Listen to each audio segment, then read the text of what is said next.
Hi everyone! இன்னைக்கு நம்ம practice mehndi with ஜென்ல part 5 தான் பார்க்க போகிறோம். பேசிக் ஸ்டெப்ஸ் ரிமைனிங் பார்த்துடலாமா? நெக்ஸ்ட்டு நம்ம பார்க்க போகிறது ஸ்பைரல் வித் டாட் தான். இந்த டிசைன் நம்ம எதுக்கெலாம் போடுவோம் அப்படின்னு பார்த்தீங்கன்னா 3 பெட்டல்ஸ் வச்ச ரோசஸ் மாதிரி போடுறதுக்குலாம் இந்த டிசைன் உங்களுக்கு நல்லாயிருக்கும்.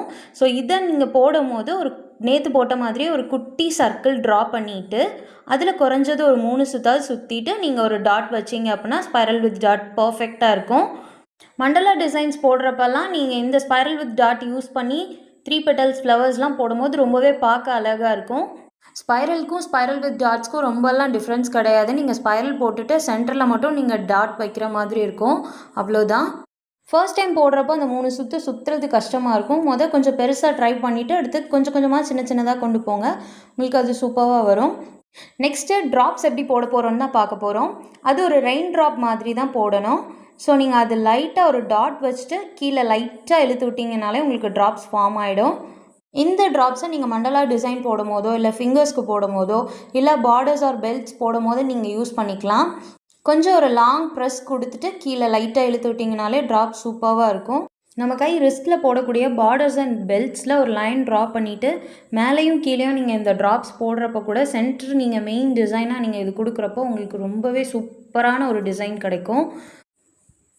இப்போ நான் போட்ட மாதிரி இப்படி அன்ஈவனாலாம் போடக்கூடாது. ஸோ இப்போ போடுறேன் பார்த்தீங்களா, இந்த மாதிரி பர்ஃபெக்டாக ஒரு ட்ராப் வச்சு கீழே லைட்டாக இழுத்து விட்டு கொஞ்சம் ஈவனாக போடணும், அவ்வளோதான். ஸோ இதுதான் உங்களுக்கு பர்ஃபெக்ட் ஃபினிஷ் கொடுக்கும். ஸோ அந்த மாதிரி டிசைன் போட வேண்டாம், லாஸ்ட்டாக நான் போட்ட மாதிரி போட்டால் உங்களுக்கு பர்ஃபெக்டாக இருக்கும். நெக்ஸ்ட்டு நம்ம பார்க்க போகிறது வெயின்ஸ் தான். வெயின்ஸ் ஒரு லீஃப் டிசைன் மாதிரி இருக்கும். குட்டியாக ஒரு லைன் ட்ரா பண்ணிவிட்டு திருப்பி ஒரு ட்ராப் மாதிரி வச்சு லைட்டாக இழுத்து விடணும். குட்டியாக ஒரு லைனை திருப்பி ஒரு ட்ராப்பு லைட்டாக இழுத்து விடணும். வெயின்ஸ்லேயுமே நிறைய டிஃப்ரெண்ட் டைப்ஸ் இருக்குது. ஸோ இது உங்களுக்கு பேசிக்கில் நீங்கள் இது தெரிஞ்சுக்கிட்டாலே மிச்சது கொஞ்சம் கொஞ்சமாக நீங்கள் இம்ப்ரவைஸ் பண்ணி கொண்டு வந்துடலாம். அதுவுமே எப்படி நீங்கள் அன்ஈவனாக போடக்கூடாது. ஸோ இந்த மாதிரி போட வேண்டாம். ஸோ இது போடுறதுக்கு நான் முதலே சொன்ன மாதிரி ஒரு குட்டி லைனு, ஒரு டாட்டு, அப்புறம் லைட்டாக இழுத்து விட்டுரும். பார்க்குறதுக்கு ஒரு குட்டி லீஃப் மாதிரி இருக்கும். ஸோ இதுதான் வெயின்ஸு. இந்த மாதிரி தான் நீங்கள் போடணும்.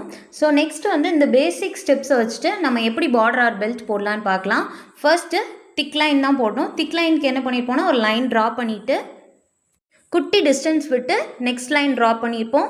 அடுத்தது அதுலேயே ஒரே பைப்பிங்லேயே நம்ம என்ன பண்ணுவோம் அப்படின்னா ப்ரெஸ் பண்ணுறதுலேயே ஃபுல்லாக அதை ஃபில் பண்ணுற மாதிரி இருக்கணும். நெக்ஸ்ட்டு ஒரு சிங்கிள் லைன் ட்ரா பண்ணணும். நெக்ஸ்ட்டு லைன் ப்ளஸ் ஹம்ஸ் கொண்டு வரணும். ஸோ இதே மாதிரி மேலே கீழே போட்டுட்டு நீங்கள் இன்பிட்வீனில் மெயின் டிசைன் போட்டுக்கலாம். ஸோ இதுதான் border belt. Bye, take care.